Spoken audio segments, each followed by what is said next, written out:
कृष्ण करुणा सिंधु दीनबंधु जगत्पते गोपीश गोपीककान्ता राधाकान्त नमोऽस्तुते कांचन गौरांगी राधे वृंदावनेश्वरी वृषभानुसुते देवी प्रणमामि हरिप्रिये।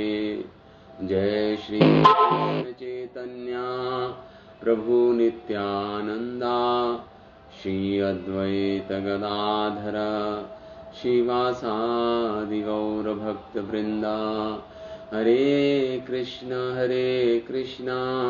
कृष्ण कृष्ण हरे हरे, हरे राम राम राम हरे हरे। ओम नमो भगवते वासुदेवाय, ओम नमो भगवते वासुदेवाय, ओम नमो भगवते वासुदेवाय।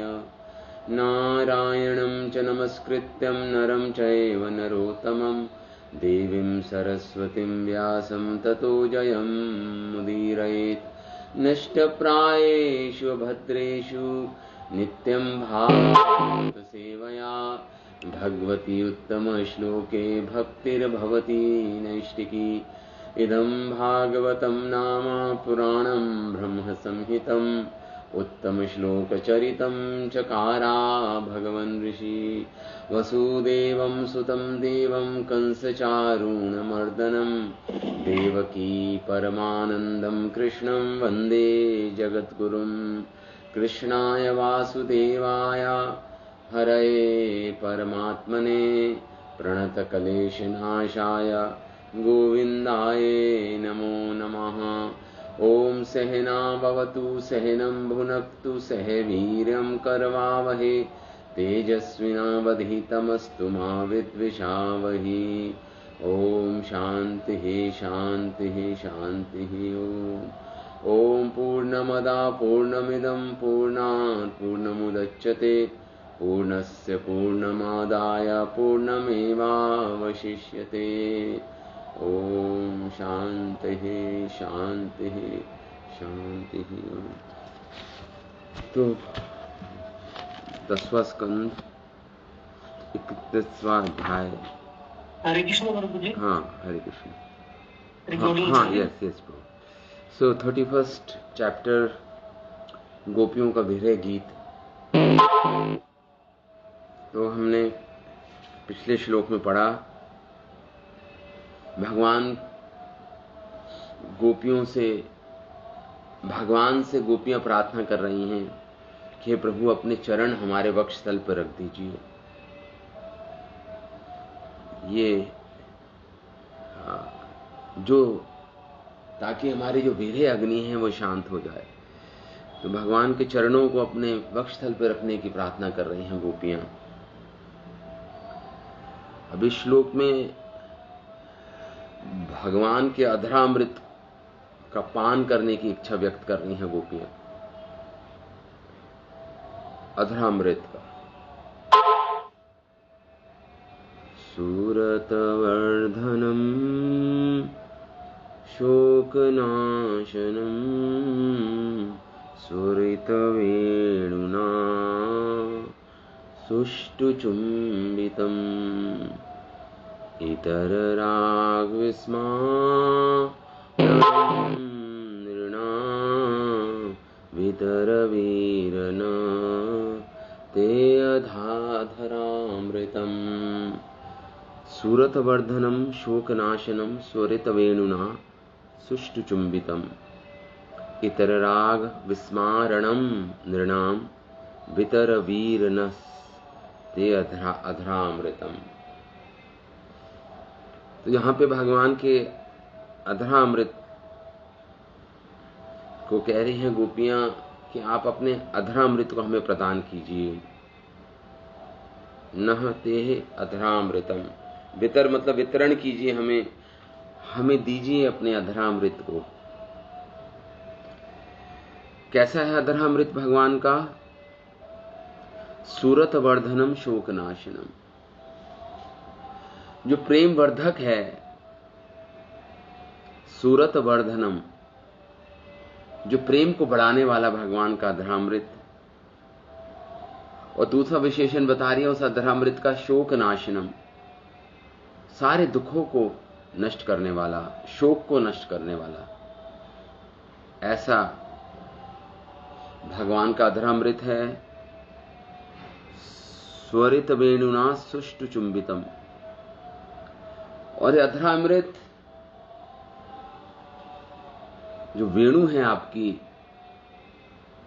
उसके स्वर में मिल जाता है अधरामृत। और अत्यधिक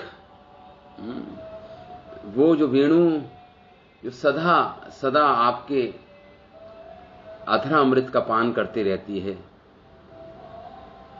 तो जब आप भगवान वेणु वादन करते हैं तो उनके अधर से ये मानो ये वेणु भगवान की अधरों का, भगवान के अधरों का उसको चुंबन मिल रहा हो, सटी हुई रहती है भगवान के अधरों से। स्वरित वेणुना सुष्टु चुंबितम। तो मतलब ये दूर दूर तक फैलता है भगवान का अधरामृत। जब वेणु के स्वरों के द्वारा, वेणुनाथ के द्वारा दूर दूर तक वितरण होता है, भगवान बांटते हैं अपने अधरामृत को अपने वेणु के द्वारा, वेणुनाथ के द्वारा। और जो उसे सुनता है इस वेणुनाथ को भगवान के, इतर राग विस्मारणम नृणाम, तो जो भी कृष्ण से अतिरिक्त कोई भी राग है उसको भुला देता है। मतलब केवल पूर्ण रूप से कृष्ण भावना भावित बन जाता है वो, जो भगवान के इस अधरा अमृत का पान करता है वेणुनाथ को सुनकर। इतर राग विस्मारणम नृणाम, नृणाम मतलब लोग, नराणाम, नृणाम, उनका इतर राग विस्मृत हो जाता है। इस संसार की सारी बातें विस्मृत हो जाती हैं, केवल कृष्ण ही का ही स्मरण रहता है प्रगाढ़। इतर राग विस्मारणम नृणाम, भगवान से अतिरिक्त सारी वस्तुओं को भूल जाता है। कोई भी भगवान का वेणुनाद को सुनता है। वितर वीर, वितर मतलब बांटिए, हमें दीजिए, हे वीर, आप तो दानवीर हैं, आप तो दान करने वाले हैं प्रभु।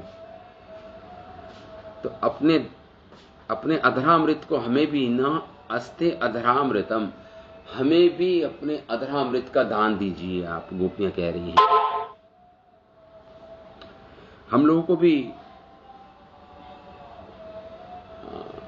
हमें भी अपने अधरामृत का दान दीजिए आप, हमें वितरित कीजिए, हे दानवीर, वीर करके पुकार रही हैं भगवान को। तो यहां पे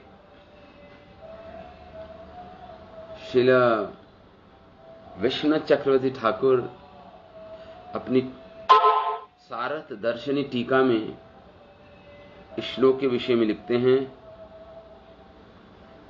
कि गोपियां कह रही हैं कि हे प्रभु, आप तो क्या हैं, एक वैद्यराज की तरह, धन्वंतरी होते हैं ना वैद्यराज, आयुर्वेद के पिता जनक धन्वंतरी, जो समुद्र मंथन में प्रकट हुए थे अमृत कलश को लेकर। तो यहां पे गोपियां कह रही हैं भगवान से, हे कृष्ण, आप तो सर्वश्रेष्ठ वैद्य धन्वंतरी की तरह हो, लगते हो हमें।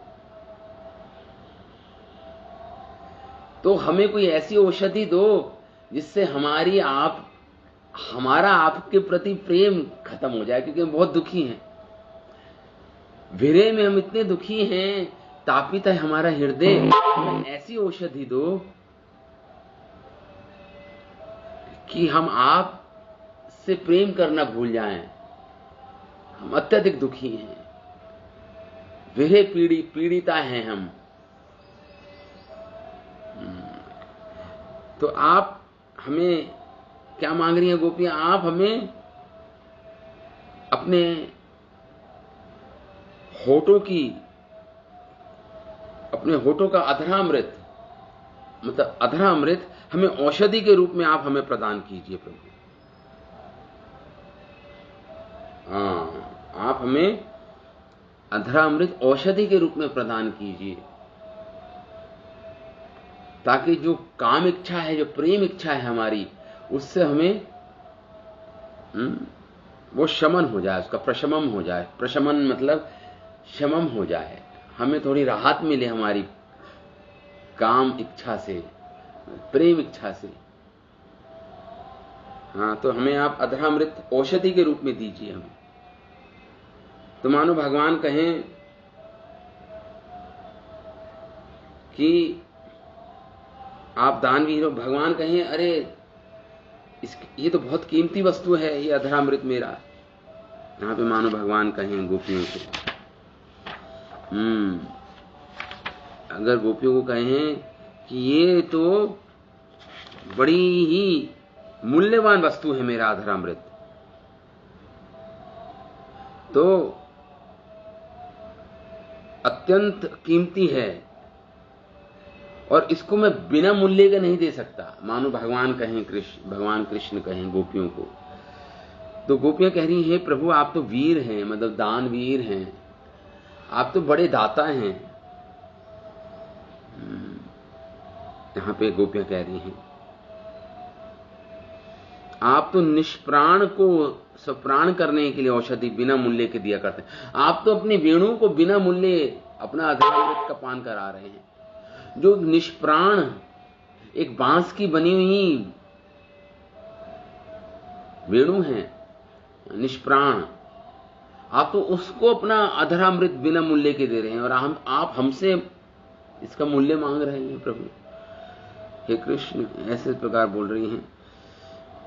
तो मानो कृष्ण कहते हैं, ठीक है, मैं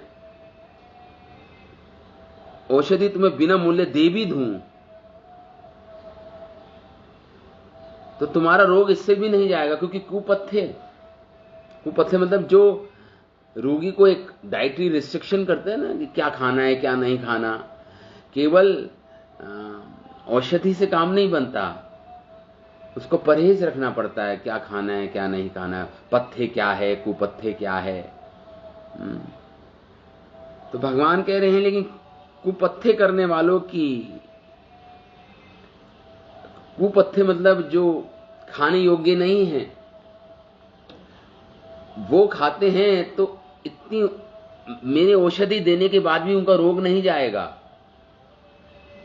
क्या है ये कुपथ्य? भगवान बोल रहे हैं, क्या है? हमारी आसक्तियां धन के प्रति, जन के प्रति, कुटुंब के प्रति हमारी आसक्तियां, ये कुपथ्य है। भक्षण करने योग्य नहीं है, लेकिन फिर भी हम भक्षण करते हैं इनका। क्या? हमारी आसक्तियां धन, जन और कुटुंब के प्रति एक मानो कुपथ्य की तरह है। तो लेकिन गोपियां कहते हैं, प्रभु आपका जो ये अधरामृत है औषधि के रूप में जो आप हम दे रहे हैं, देंगे या दीजिए, ये कुपथ्य है। हम कुपथ्य करती हैं, मतलब जो खाने योग्य नहीं है उसको खा रही हैं। हम अपने धन, जन, कुटुंब से आसक्त हैं, लेकिन आपका एक अद्भुत गुण है इस औषधि में, इस अधरामृत में एक अद्भुत गुण क्या है? इसकी एक अद्भुत विशेषता है कि इतर राग विस्मारणम, इतना आकर्षण है इसमें, इतनी मादकता है इस अधरामृत में कि हमारी सारी आसक्तियां संसार के प्रति विस्मृत हो जाती हैं, भूल जाता है कोई भी। जब भगवान के इस अधरामृत का पान करता है, वेणुनाथ को सुनता है, अधरामृत मिले हुए वेणुनाथ को सुनता है, दोनों मिलकर काम करते हैं। तो अपने संसार की आसक्तियों को भुला देता है। इतर मतलब कृष्ण से अतिरिक्त कोई भी वस्तु हो, कोई भी संबंध हो, सब भूल जाता है।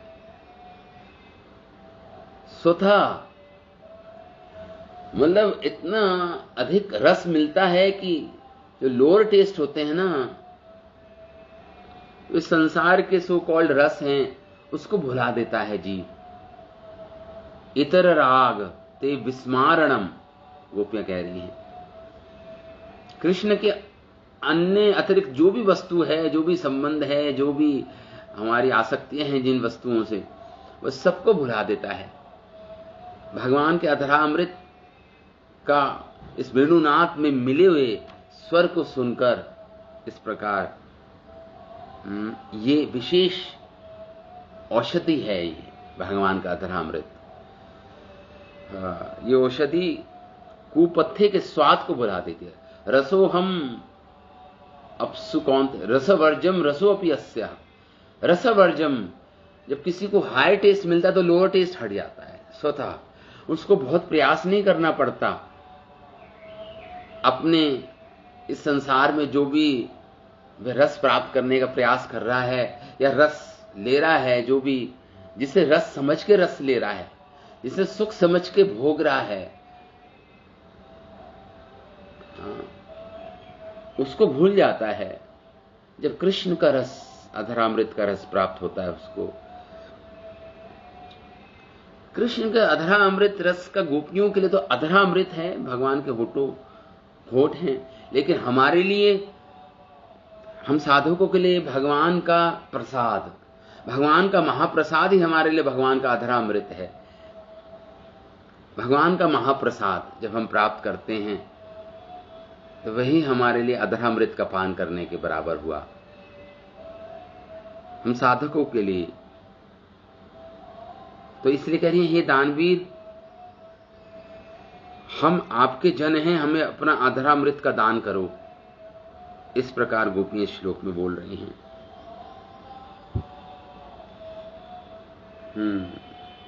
तो भगवान यही कहते हैं श्लोक में, कुपत्थे को छोड़ना होगा। कुपत्थे मतलब जो खाने योग्य नहीं है, परहेज रखना होगा।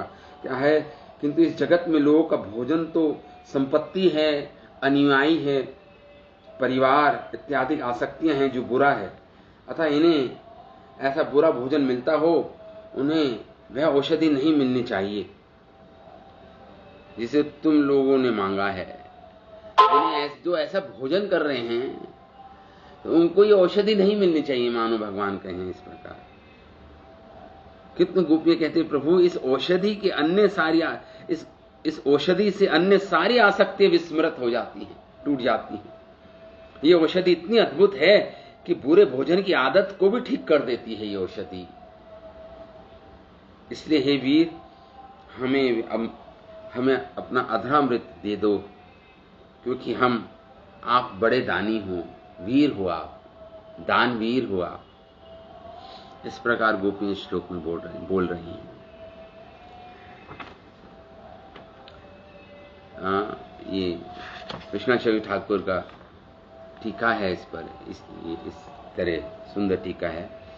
और हमारे अन्य आचार्य हैं, वैष्णव तोषणी टीका में श्रील सनातन गोस्वामी महाराज बोलते हैं कि मानो पीड़ित व्रज देवियों ने पिछले श्लोक में अपने मदन ताप, मतलब अपने काम सूरत, अपने मदन ताप से संतप्त हृदय में श्री कृष्ण के परम सुशीतल चरण कमलों को स्थापित करने की प्रार्थना की थी पिछले श्लोक में भगवान ने, गोपियों ने। इस श्लोक में वे अत्यंत विरह विवल दशा में, प्रमथ चित्त में, जो प्रेम से प्रमथ है, पागल हुआ चित्त है, उसमें कृष्ण के अधरामृत की प्रार्थना कर रही हैं। श्री कृष्ण की अपेक्षा वचन सुनकर मर्महित व्रज देवियों ने कृष्ण के प्रति प्रार्थना वाणी का प्रयोग करते हुए बोला, पहले भी बोला था, पिछले 29वें अध्याय में हमने ये श्लोक पढ़ा था। गोपियों ने बोला था, सिंच न तद अधरामृत पूरकेण, हम अपने अधरा अमृत से हमारा सिंचन करो। ये 29 चैप्टर में बोला था गोपियों ने, 29वें अध्याय में, 29 अध्याय में। तो कृष्ण के जिस साक्षात अधरामृत की प्रार्थना की है उसकी व्याख्या इस प्रकार है। तो यहां पर परम धैर्य गंभीर शालिनी लज्जावती ब्रजबालाओं की दृष्ट नायिका की तरह साक्षात भगवान से उनके संग की प्रार्थना कर रही हैं। तो इस प्रकार गोपियों ने कृष्ण के अधरामृत की गुण की महिमा का कीर्तन कर रही हैं श्लोक में। कैसे हैं? सूरत वर्धनम शोक नाशनम। सूरत का अर्थ है शोभन या प्रेम। श्री कृष्ण का अधरामृत इस प्रेम का वर्धन करता है। भक्तगण परम भक्ति से भरकर श्री कृष्ण के उच्चिष्ट प्रसाद और प्रसादी या तांबुल खाते हैं भक्तगण। देखिए श्रीमद् भागवतम के केवल भगवान की प्रसादी कई रूप में हो सकती है। या तो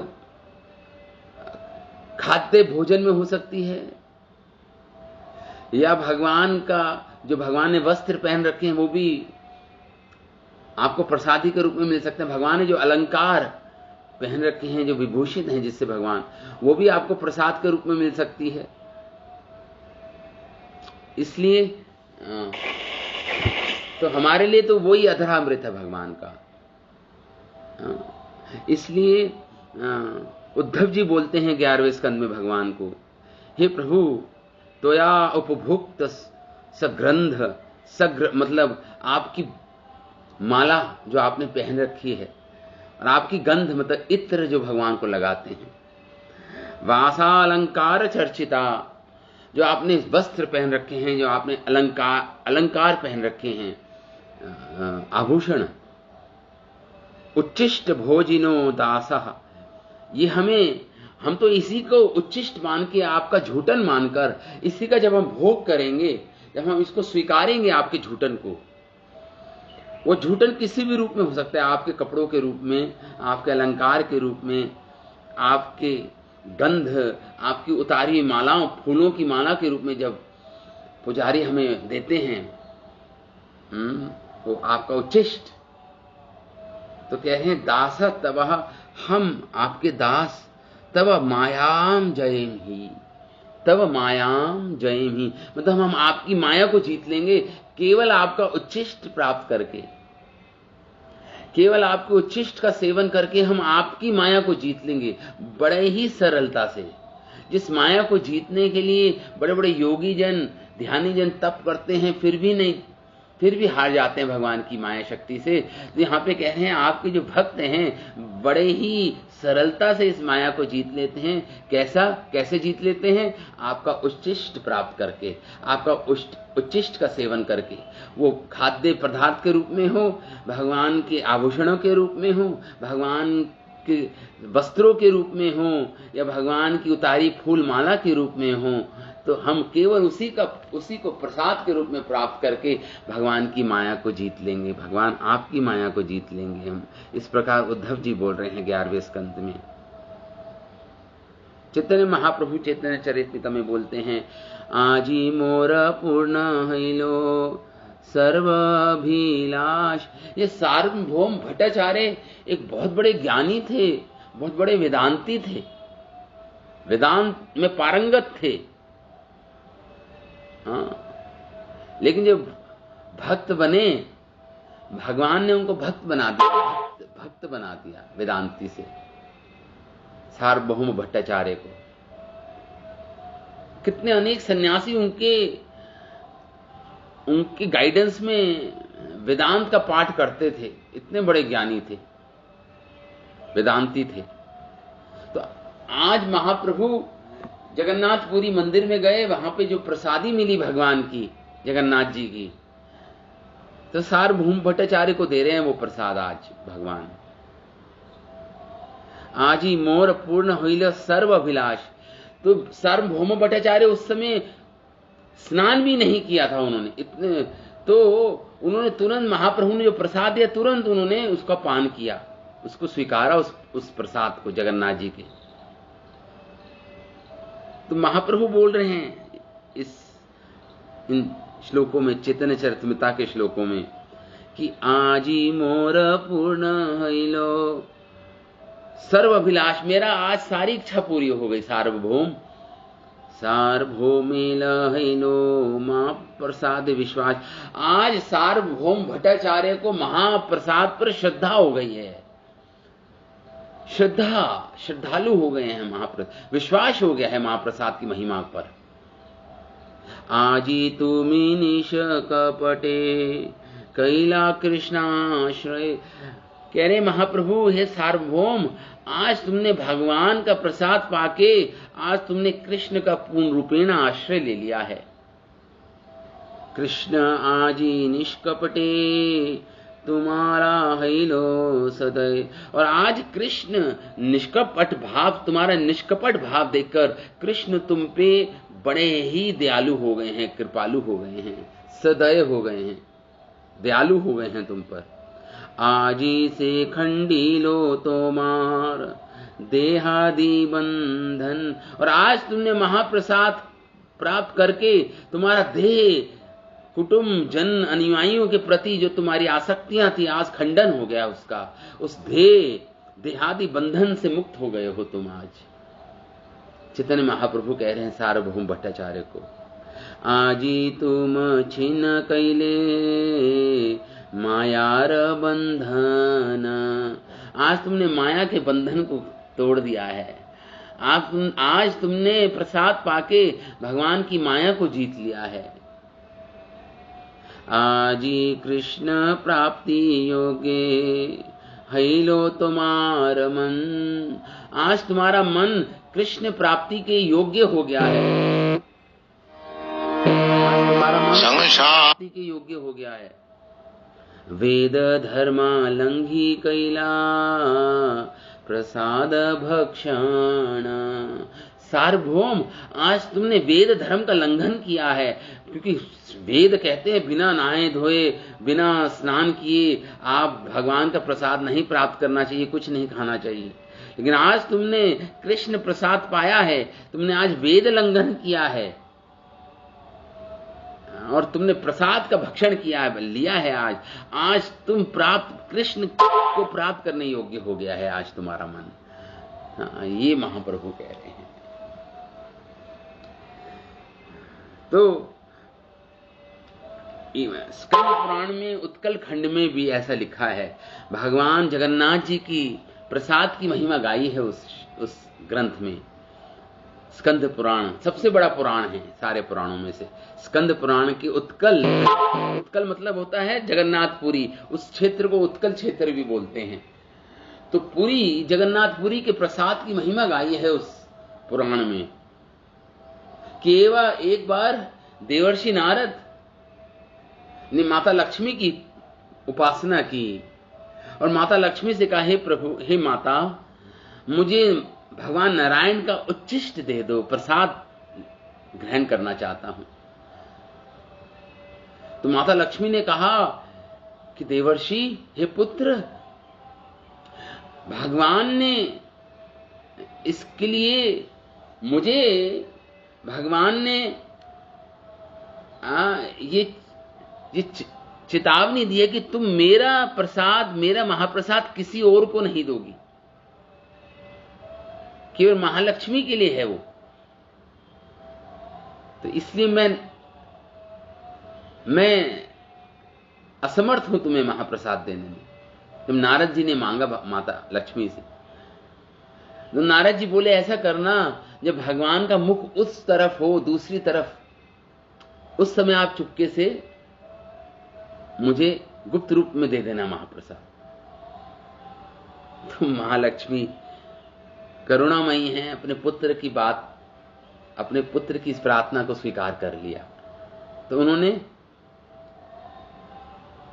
नारद मुनि को, देवर्षि नारद को, वो उच्चिष्ट महाप्रसाद भगवान नारायण का, भगवान विष्णु का दे दिया। और जब नारद जी ने वो प्रसाद पाया तो नारद जी तो प्रेम प्रमथ हो गए प्रेम में मतवाले हो गए, नृत्य कीर्तन करने लगे, वेणु अपनी वेणु का वादन करने लगे, बड़े आनंदित थे, नाचते गाते कैलाश पर्वत पहुंचे। तो भगवान शिव उनकी इस दशा को देख के कि समझ गई तो प्रेम में प्रमथ है नारद, प्रेम में विभल है इसका हृदय। बड़े आनंद से कीर्तन कर रहे थे, नाच रहे थे देवर्षि नारद। तो महादेव ने कहा, नारद, कारण पूछा। तो नारद मुनि ने कहा, प्रभु आज मुझे भगवान नारायण का उच्चिष्ट प्राप्त हुआ है माता लक्ष्मी के द्वारा। तो महादेव के हृदय में भी लौल्यम आया, लोलुपता आई, मुझे भी तो दो प्रसाद। तो प्रसाद तो खत्म हो चुका था, लेकिन नारद जी की उंगलियों में थोड़ा सा एक चावल का कण, हाँ, वो अभी भी चिपका हुआ था उनके नख में। तो भगवान शिव ने वो नख में जो चावल का कण था उसको प्राप्त किया। तो महादेव शंभु भी नृत्य करने लगे, प्रेम में नृत्य करने लगे। हाँ, वो भी प्रेम में प्रमथ हो गए। तो इतने में वहां पे पार्वती जी आई। पार्वती जी ने कहा, हे प्रभु, वो प्रसाद मुझे भी तो मिले, लेकिन अब प्रसाद कहां था? अब तो बचा नहीं था, कुछ भी शेष नहीं बचा था। तो पार्वती जी ने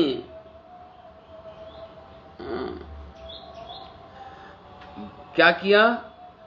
बिमला देवी जिनका नाम है, बिमला देवी, अनेक नाम हैं, दुर्गा जी, बिमला देवी। पार्वती जी ने तपस्या की, लक्ष्मी जी की तपस्या की, और उनकी तपस्या से प्रसन्न होकर मां लक्ष्मी ने उनको भगवान का उच्चिष्ट प्रसाद दिया, प्रसाद दिया। तो आज भी आप जगन्नाथपुरी में जाएंगे तो पहले जगन्नाथ जी को प्रसाद बनता है, जो स्वयं लक्ष्मी जी जिसका रंधन बनाती हैं, स्वयं लक्ष्मी जी बनाती हैं प्रसाद जगन्नाथ जी के लिए। और वो प्रसाद जब वितरण होता है तो सबसे पहले उस प्रसाद को भोग लगाया जाता है बिमला देवी को, जो उसी जगन्नाथ मंदिर के प्रांगण में बिमला देवी जी का मंदिर है, मतलब पार्वती जी का मंदिर है। उनको प्रसाद, जब सर्वप्रथम उनको प्रसाद दिया जाता है, फिर जनसाधारण लोगों को बंटता है, भक्तों को बंटता है वो प्रसाद। तो उसको महाप्रसाद बोल देते हैं। उस समय प्रसाद नहीं, महाप्रसाद बन जाता है वो। ये इतनी बड़ी भगवान की प्रसाद की महिमा है। वैकुंठनाथ देवी की प्रार्थना पूरी करने के लिए पुरुषोत्तम क्षेत्र में जगन्नाथ रूप में भगवान स्वयं भोजन कर अपना प्रसाद निरंतर वितरण करते हैं भगवान जगन्नाथ जी। तो यहां पे यही है भगवान का अधरामृत। अधरामृत यही है भगवान का। ब्रजदेवियां मधुर भाव से साक्षात अधरामृत सेवन करती हैं। अन्य लोगों के लिए तो कृष्ण का उच्चिष्ट प्रसाद अधरामृत है। इन ब्रजदेवियों के लिए कृष्ण के अधर ही अमृत हैं। इनके लिए सूरत वर्धन अर्थ मतलब प्रेम विशेषण, संभोग इच्छा का वर्धन। तो यहां पे सूरत वर्धनम आया ना श्लोक में। ये क्या करता है? भगवान का अधर अमृत सूरत वर्धन करता है, मतलब हमें प्रदान कीजिए, हमें हमारी काम इच्छा को पूर्ण कीजिए। इस प्रकार गोपियां कह रही हैं, अमृत के समान है। और क्या? ब्रजदेवियों की कामिच्छा, उनकी समर्था रति की गोपियां है ना। मैंने बताया था सामान्य, समंजसा और समर्था रति। समर्था द टॉप मोस्ट प्रेम, रति भगवान से, उसी का ये अंग है। भगवान का अधरामृत मांग रही है क्योंकि समर्था रति की गोपियां हैं।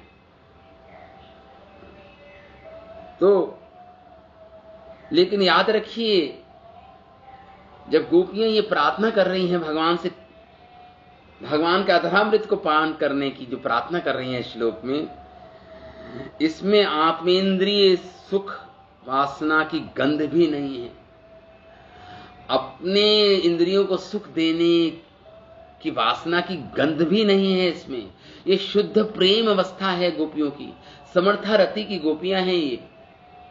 आत्मेंद्रिय सुख की कोई इच्छा नहीं, केवल आत्मेंद्रिय सुख वासना की गंध भी नहीं है, रहित है ये।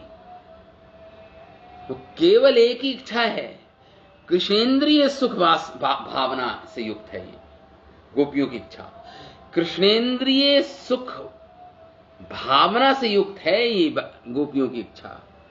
कृष्ण की इंद्रियों को सुख मिले, तत्सुख सुखित्वम, कृष्ण के सुख में ही निहित है इनका अपना सुख, इन गोपियों का। इसलिए कृष्णेंद्रिय सुख भावना से युक्त है ये इच्छा गोपियों की। इसलिए वह, यही प्रेम का विशेषण है। इसलिए सूरत वर्धन करके कह रही है श्लोक में। तो हम लोगों के लिए तो कृष्ण का अधरा अमृत साक्षात अमृत होते हुए भी मधु की तरह उसमें मादकता गुण से संपन्न है। मादकता मतलब आकर्षण करता है भगवान का, जैसे भगवान का। इसलिए बारंबार प्राप्त होने पे भी अतृप्ति बनी रहती है। और स्वयं तो यहां पे ब्रज देवियों कह रही है, हे कृष्ण तुम्हारा अधरामृत प्रेम वर्धक है तथा संभोग सुख वर्धक है और विरह जनित दुख को नाश करने वाला है। तुम्हारा वेणु स्वर वेणुनाद विशेष जगत को उन्मत्त बना देता है ये तुम्हारा अधरामृत। जब वेणु स्वर से मिल जाता है तुम्हारा अधरामृत, और जब वेणु की दूर दूर तक भगवान वितरण कर देते हैं अपने अधरामृत को, कैसे? वेणुनाथ के द्वारा। तो जब सुनते हैं भगवान का तो अपने सारे दुखों को विस्मृति हो जाती है, उनको सारे दुखों से विस्मृति हो जाती है। अथवा तुम्हारे वेणु के सौभाग्य की कोई सीमा नहीं। तुम्हारी जिस अधर सुधा को हम नाना प्रकार का प्रयत्न करके भी प्राप्त नहीं कर पाती, तुम्हारी ये वेणु अनायास मतलब सरलता से प्राप्त कर लेती है, कर लेता है, लेता है। ये पुल्लिंग है, ये वेणु मतलब पुरुष है। ये स्वरित वेणुना सुष्टु चुंबितम, गोपियां कह रही है श्लोक में, तुम्हारा अधरामृत परम मधुर और परम सौभाग्यप्रद है, सौभाग्यशाली है। इसका ऐसा महात्म्य है कि ये पुरुषों के इतर राग सार्वभौमत और मोक्ष मुमुक्षुत्व की भी इच्छा को भुला देता है। मतलब जिसके अंदर इच्छा है पुरुषों के अंदर कि मैं सार्वभौम बन जाऊं, मैं सार्वभौम मतलब पूरे संसार का राजा बन जाऊं, या मुझे मोक्ष प्राप्त हो जाए, मुमुक्षुत्व की इच्छा, उस वासना को भुला देता है। मतलब भोग और मोक्ष दोनों की वासना को भुला देता है भगवान का अधरामृत। ऐसा ही उस परम मोहनत्व है भगवान के अधरामृत में। परम मोहनत्व है, मोहित कर लेता है अपनी ओर। इसकी तुलना में जो देवता लोग कहते हैं, देवता लोग अमृत का पान करते हैं, तो देव भोग्य जो अमृत है वह भी कुछ भी नहीं, कुछ बन जाता है कृष्ण के माधुर्य के सामने, कृष्ण के अधरामृत के सामने तुच्छ बन जाता है। इसलिए जब श्रीमद् भागवतम का पाठ आरंभ किया था सुखदेव गोस्वामी ने, उस समय ये देवता अपना अमृत लाए थे, अमृत कलश लाए थे कि ये आप ले लो और हमें ये भागवत का अमृत पिलाओ। तो सुखदेव गोस्वामी क्रोधित हो गए इस बात पर और उनको, उन देवताओं को वहां से उन्होंने भगा दिया कि तुम इस योग्य नहीं हो इस भागवत अमृत के। तुम्हारे ये तुच्छ अमृत, देव भोग्य जो अमृत है तुम्हारा, ये भागवत अमृत की तुलना तुम इससे कर रहे हो, अपने अमृत से, अपने स्वर्ग में जो उपलब्ध है जो अमृत, उससे कर रहे हो तुम। तो यहां पे यही बोल रहे हैं सुरथ वर्धनम, ये विशेषण बोल रहे हैं भगवान के अधरामृत का।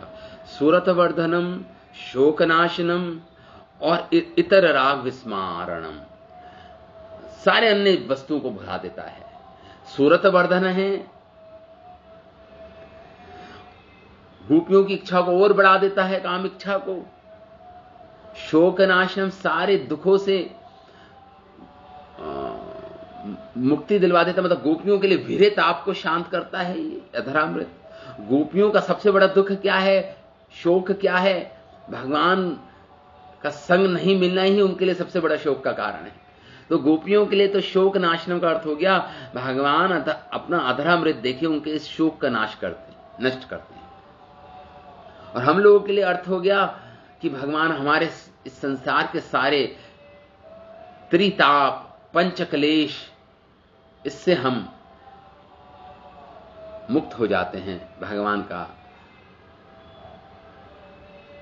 अधरामृत का पान करके, भगवान का महाप्रसाद को प्राप्त करके।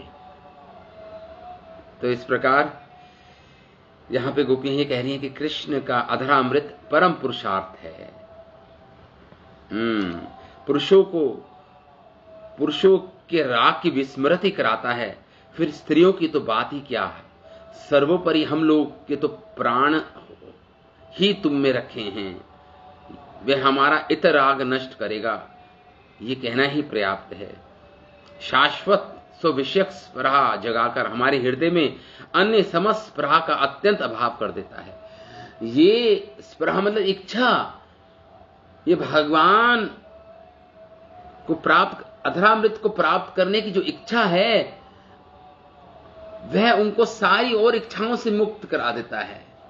अब अन्य कोई इच्छा नहीं रहती संसार में, ऐसे गोपियों की अन्य कोई इच्छा नहीं है, केवल एकमात्र इच्छा है भगवान का अधरामृत का पान करना, शाश्वत। तो इस प्रकार यहां पे यही कह रही है गोपियां, प्रभु कहे, ये नीलाचल मतलब जगन्नाथपुरी में एक दिन महाप्रभु जगन्नाथ जी के सामने वहां पे गोपाल वल्लभ भोग लगता है, बड़ा ही प्रसिद्ध भोग लगता है जगन्नाथ जी को, उसे बोलते हैं गोपाल वल्लभ भोग। तो कृष्ण एक बार महाप्रभु को गोपाल वल्लभ भोग जब महाप्रभु ने पाया और जब ग्रहण किया, तो संध्या के समय महाप्रभु जब सारे भक्तों से मिलते थे, उस समय महाप्रभु ने भगवान कृष्ण के अधरामृत मतलब ये प्रसादी भोग की महिमा का गान किया। चैतन्य चरितामृत में आता है, चैतन्य चरितमिता में आता है, महाप्रभु ने गान किया। प्रभु कहे यही सब, महाप्रभु क्या बोले? चैतन्य चरितमिता के अंत्यलीला भाग 2 में ये आता है, महाप्रभु संध्या के समय भक्तों के सभा में भगवान के अधरामृत की महिमा का गान कर रहे हैं, मतलब भगवान के प्रसाद का गान कर रहे हैं। गोपाल वल्लभ प्रसाद मिला है आज महाप्रभु को। महाप्रभु कहते हैं, अधरामृत निज स्वरे संचारी से बले, आकर्षये त्रिजगत जन। भगवान का अधरामृत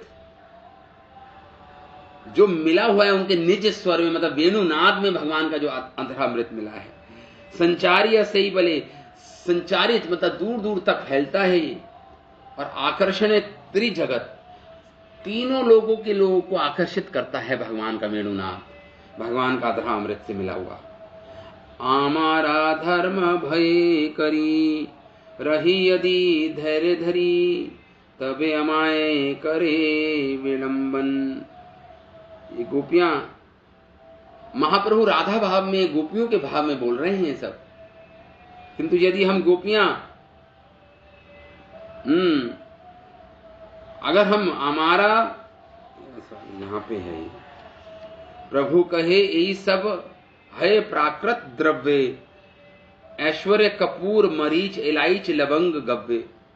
महाप्रभु कहे जो भगवान का ये महाप्रसाद है ये प्राकृत लगता है, ये संसार का है, इसमें द्रव्य मिले हुए हैं, कपूर मिला हुआ है, काली मिर्च है, इलायची है, लवंग है, रसवास है, गुणात्मक आदि यत सब जो भी भगवान का महाप्रसाद है, प्राकृत वस्तु स्वाद सवार अनुभव, तो जब इसको पाते तो हमें लगता है ठीक है, प्राकृत वस्तु है, उसका स्वाद है, ठीक है, इस संसार का एक वस्तु है, उसमें स्वाद होता है इलायची में, लवंग में, काली मिर्च में, एक्शव मतलब चीनी में, ठीक है।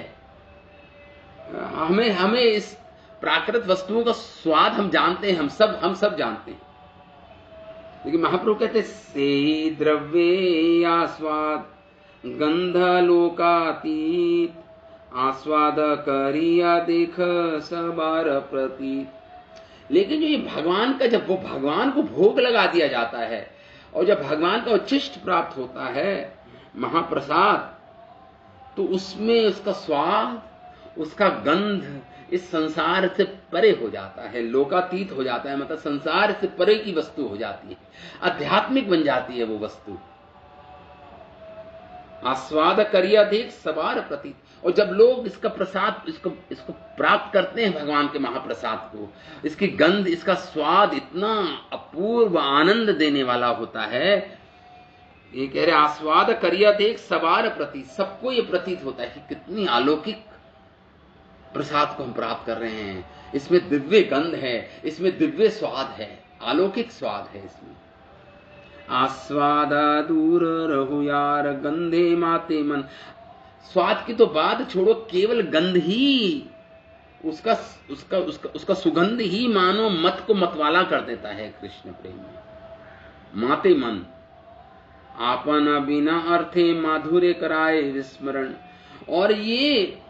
और दूसरे संसार के रसों का माधुर्य का विस्मरण करा देता है। इतना इसमें स्वयं इतना रस होता है, इतना माधुर्य होता है भगवान के महाप्रसाद में कि संसार की कोई भी खाद्य वस्तु हमें अब अच्छी नहीं लगती, हम त्याग देते हैं उसको, हम नहीं खाते उसको। हाँ, माधुर्य कराए विस्मरण, विस्मृत करा देता है दूसरे स्वादों को। ताते एई द्रव्ये कृष्णाधर स्पर्श हैला अधरेर गुण सब इहाते संचारिला। क्योंकि ये इतनी अलौकिक स्वाद और अलौकिक सुगंध होती है भगवान के महाप्रसाद में कि ये निश्चित हो जाता है कि कृष्ण ने अपने अधरों से इसका स्पर्श किया है, इस खाद्य वस्तु का स्पर्श किया है कृष्ण ने अपने अधर से, अपने होठों से, इसलिए तो इसमें इतनी अलौकिक स्वाद और गंध आ गया। अधरेरा गुण सब यहाँ से समझा, और भगवान ने अपने अधर से इसको स्पर्श करके इसके अंदर अपने सारे जो अधरों का जो गुण है अधर में, भगवान के अधरामृत में, वो इसमें संचारित कर दिया इस प्रसाद में। भगवान ने इसको स्पर्श करके अपने अधरों से, इस प्रकार महाप्रभु कह रहे हैं अलौकिक गंध स्वाद अन्य विस्मारण महामादक यह है कृष्णेरा अधरेरा गुण। इतना मादकता है भगवान के इस अधरामृत में, ऐसा गुण है भगवान के इस अधरामृत में कि ये अलौकिक गंध, अलौकिक स्वाद प्राप्त करके अन्य सारी वस्तुओं को भुला देता है। अनेक सुकृते इहा हयाचे संप्राप्ति सबे यही आस्वादन करी करी महाभक्ति। बड़े ही सुकृति पुण्यशाली जिन्होंने अनेक जन्मों में भक्ति की है भगवान की, वो जो सुकृति इकट्ठी की है भक्ति करके, उसके फल स्वरूप ही ये महाप्रसाद मिलता है किसी को। हयाचे संप्राप्ति महाप्रभु कह रहे हैं सबे ही आस्वाद करी करे महाभक्ति। और जब कोई सुकृति जन, जो जिसने इकट्ठा किया हुआ है, जिसने भगवान की भक्ति के सुकृति मतलब क्रेडिट्स मतलब इकट्ठे, वह ही आस्वादन कर सकता है, इस अलौकिकता को समझ पाता है, महाप्रसाद की अलौकिक गंध, अलौकिक स्वाद को समझ पाता है।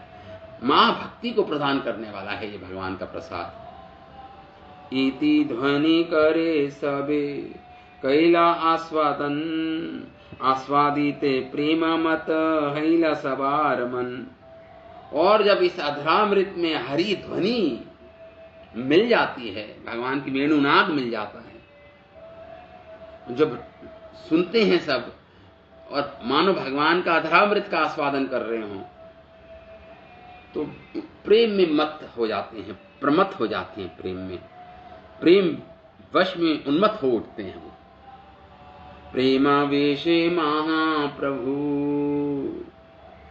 अच्छा, तो इस प्रकार महाप्रभु ये श्लोक गाने लग गए। यही श्लोक गोपियों का। सूरत वर्धनम शोक नाशनम स्वरित वेणुना शुष्ट चुंबितम इतर राग विस्मारणम नृणाम वितर वीर नस ते अधरामृतम। इसी गोपी गीत को गाने लगे महाप्रभु उस समय। भगवान का गोपाल उपल भोग प्राप्त करके महाप्रभु उसी का गुणगान गाने लगे भक्तों की सभा में। यही श्लोक गा रहे हैं, गोपियों का जो श्लोक गोपियों ने गाया है। श्लोक शूनि महाप्रभु तुष्ट हैला राधार उत्कंठा श्लोक पढ़िते लागिला। जब महाप्रभु ने जब ये श्लोक महाप्रभु का ये सुना, ये श्लोक महाप्रभु ने उनके कानों में गया, तो महाप्रभु राधा भाव में उत्कंठा होके, राधा भाव सुवलितम नौमी कृष्ण स्वरूपकम, राधा भाव में महाप्रभु समुत्कंठा के साथ ये श्लोक का अर्थ बता रहे हैं। श्लोक का अर्थ महाप्रभु स्वयं महाप्रभु बता रहे हैं, श्लोक का व्याख्यान कर रहे हैं श्लोक का। महाप्रभु कहते हैं व्रजातुला कुलंकित कुलंगित्र रसाली कृष्णांग हर प्रतिप्यधरामृत सुकृति लभ्य भेलालव। महाप्रभु कह रहे हैं जिन्होंने पूर्ण पुरुषोत्तम भगवान कृष्ण के होठों का अद्वितीय अमृत जिनको प्राप्त हुआ, उन्होंने अनेक अनेक पुण्य कर्मों के कारण ही प्राप्त किया है इसको। वृंदावन की सुंदर गोपियों के लिए अमृत अन्य सारे स्वादों की इच्छा को दूर कर देता है। मदन मोहन सदैव पान खाते हैं, जो स्वर के अमृत को भी मात करता है। वह निश्चित रूप से हमारी जीवाहा की इच्छाओं को वर्धित कर रहे हैं। गोपियां कह रही हैं, ये महाप्रभु गोपी भाव में, राधा भाव में ये श्लोकों का उच्चारण करने लगे। एक ही गोर प्रभु भावाविष्ट हैया। महाप्रभु जब ये श्लोक गाया, महाप्रभु भावाविष्ट हो गए, भाव में आविष्ट हो गए उनका हृदय।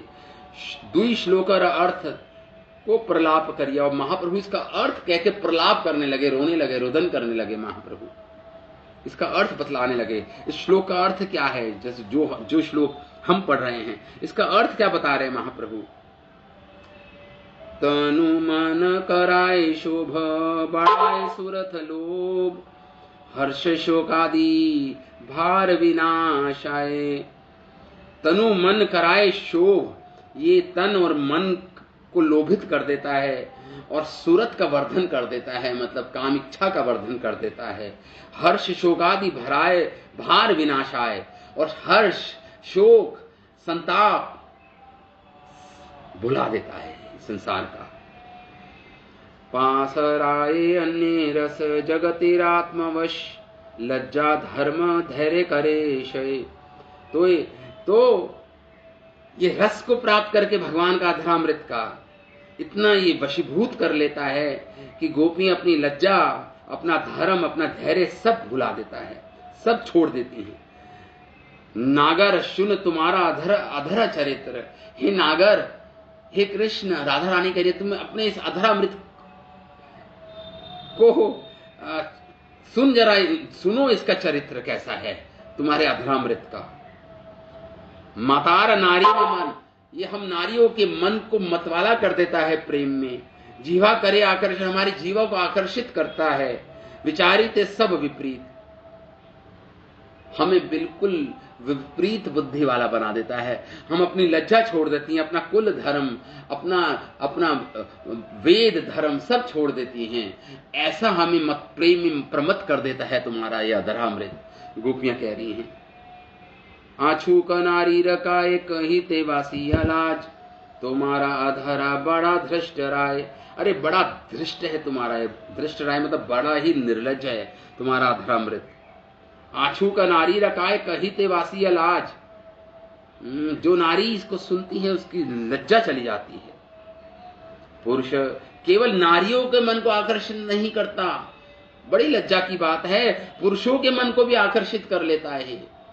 पुरुष ये यहाँ पे वेणु को कह रही हैं एक्चुअली गोपियां, क्योंकि जो जो बांस से बना है ना वेणु, तो बांस मतलब जो वेणु है वो पुरलिंग में आता है। पुरलिंग मतलब पुरुष के रूप में कह रही हैं गोपियां कि पुरुष करे आकर्षये अपन पिछाईते मन, अन्य रस सब पास राय। केवल नारियों का मन नहीं आकर्षित करता, पुरुषों का मन भी आकर्षित करता है तुम्हारा यह अधरामृत। इस प्रकार गोपियां कह रही हैं। सचेतन दूर रहे, अचेतन सचेतन करे, तो खत्म समय। तो इस प्रकार महाप्रभु अनेक श्लोक गाते हैं भगवान के अधरामृत के विषय में। आपके होठ द्वारा चेतन जीवों के अतिरिक्त कभी कभी अचेतन पदार्थ भी चेतन बना दिए जाते हैं। जो अचेतन पदार्थ है ये वेणु तो अचेतन है। अचेतन मतलब इसमें कोई चेतना नहीं है, वे भी ये भी चेतन बन जाती है। इसलिए आपके होठ बड़े ही जादूगर हैं। ये वंशी आपकी सूखा काष्ठ है, लकड़ी है, किंतु आपके होठ उसे अपना अमृत पिलवाते हैं। वह शुष्क काष्ठ की बनी ये वंशी भी, इसमें इसका भी मन उत्पन्न हो जाता है, इसकी इंद्रियां भी उत्पन्न हो जाती हैं और उसे दिव्य आनंद प्राप्त कराते हैं भगवान। तो इस प्रकार महाप्रभु अनेक शब्द बोलते हैं, भगवान के अधरामृत का महिमा गान करते हैं और प्रेम में विभल हो जाते हैं महाप्रभु। तो ठीक है, आज हम इस श्लोक को यहीं पे इस श्लोक को हम इतना ही बोलेंगे। ये विषय बहुत गोपनीय विषय है। महाप्रभु का भाव है, राधा भाव में महाप्रभु इस श्लोक की व्याख्यान कर रहे हैं। इसको हम यहीं तक पढ़ेंगे बस। बाकी अब कल हम एक नए श्लोक, ये हमारा 14th श्लोक हो गया शायद, 14th चौथा, कुल मिला के 19 श्लोक हैं गोपियों के विरह गीत में। ये हमारा 14वां श्लोक, यहाँ पे हम यहीं पे विराम देते हैं श्लोक को यहाँ पर। तो ठीक है, श्रीमद् भागवतम महापुराण की जय, श्रील वेद व्यास मुनि की जय, सुखदेव गोस्वामी महाराज, श्रील प्रभुपाद की जय, अनंत कोटि वैष्णव, निताय गौर प्रेम, हरे कृष्ण।